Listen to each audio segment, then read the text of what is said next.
नमस्कार दोस्तों। एक फकीर एक देश की यात्रा पर निकला। जब रास्ते में रात हो गई तो वे एक व्यक्ति घर रुक गया। उस व्यक्ति का नाम था आनंद। आनंद ने उस फकीर की खूब सेवा की और दूसरे दिन आनंद ने फकीर को उपहार देकर विदा किया।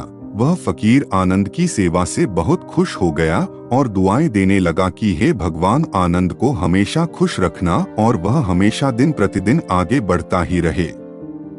इस बात पर आनंद हंसने लगा और फकीर से आनंद बोला, हे फकीर, जो है वह भी अब नहीं रहने वाला। इस बात पर फकीर आनंद की तरफ देखता ही रहा और वहां से आगे चला गया।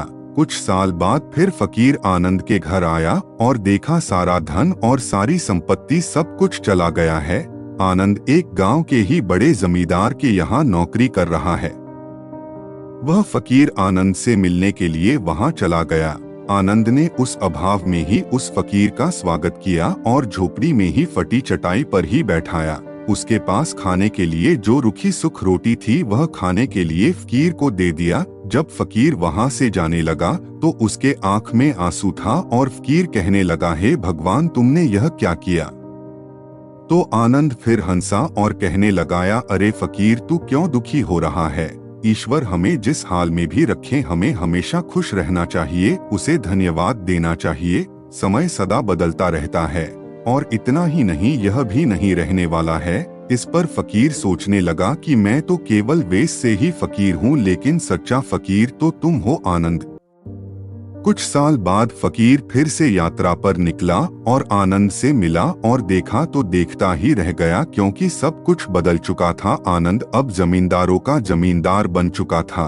उसे मालूम हुआ आनंद जिस जमींदार के यहाँ नौकरी कर रहा था उसकी कोई संतान नहीं थी और अपनी सारी संपत्ति और जायदाद आनंद को दे दी।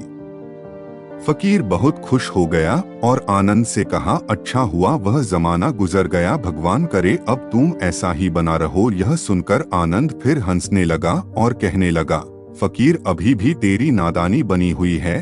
फकीर ने फिर आनंद से पूछा, क्या यह भी नहीं रहने वाला? तो आनंद ने उत्तर दिया, हाँ, या तो यह चला जाएगा या फिर इसको अपना मानने वाला ही चला जाएगा। यहाँ पर कुछ भी रहने वाला है ही नहीं। अगर कोई चीज शाश्वत है तो वह है हमारी आत्मा, वह है हमारी मन की शांति, वह है हमारे मन का सुकून, और बाकी जो कुछ भी है वह हमेशा रह ही नहीं सकता। फकीर ने आनंद की बातों को बहुत ही ध्यान से सुना और वापस चला गया। कुछ सालों के बाद फिर फकीर जब उस गांव से गुजरा तो आनंद का महल तो है, लेकिन उसमें आनंद ही नहीं है। उसमें कबूतर गुटरगू कर रहे हैं। आनंद अब इस दुनिया में नहीं रहा, उसकी मृत्यु हो चुकी थी। वह फकीर मन ही मन सोचने लगा कि यह एक इंसान जिंदगी भर कितना दौड़ता रहता है और रोता रहता है, दुखी होता रहता है। जिन चीजों के लिए इंसान तड़पता रहता है, दुखी होता रहता है, वास्तव में वह चीज जो हमेशा रहने वाली है ही नहीं। वे सारी चीजें बदलने वाली है।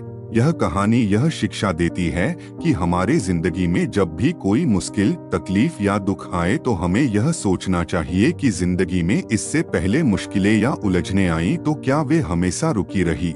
जैसे सारी मुश्किलें आकर चली गई वैसे ही यह भी मुश्किल चली जाएगी।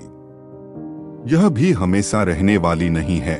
तो आप हमेशा याद रखिए कि जिंदगी में कितना भी बड़ा दुख क्यों न हो, वह हमेशा रहने वाली नहीं है।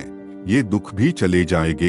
एक बार अकबर ने बीरबल से कहा कि बीरबल, आज कुछ ऐसा लिखो कि जब मैं खुशी में पढ़ूं तो दुख और जब दुख में पढ़ूं तो खुशी हो। तो बीरबल ने लिखा, यह वक्त भी बीत जाएगा। ये एक ऐसा वाक्य है, जब इसे खुशी में पढ़ेंगे तो दुख होगा और दुख में पढ़ेंगे तो खुशी होगा। मुझे उम्मीद है कि आप सभी को आज का यह कहानी बहुत पसंद आई होगी। यदि पसंद आई हो तो कृपया आप इस कहानी को सबके साथ में शेयर जरूर करें।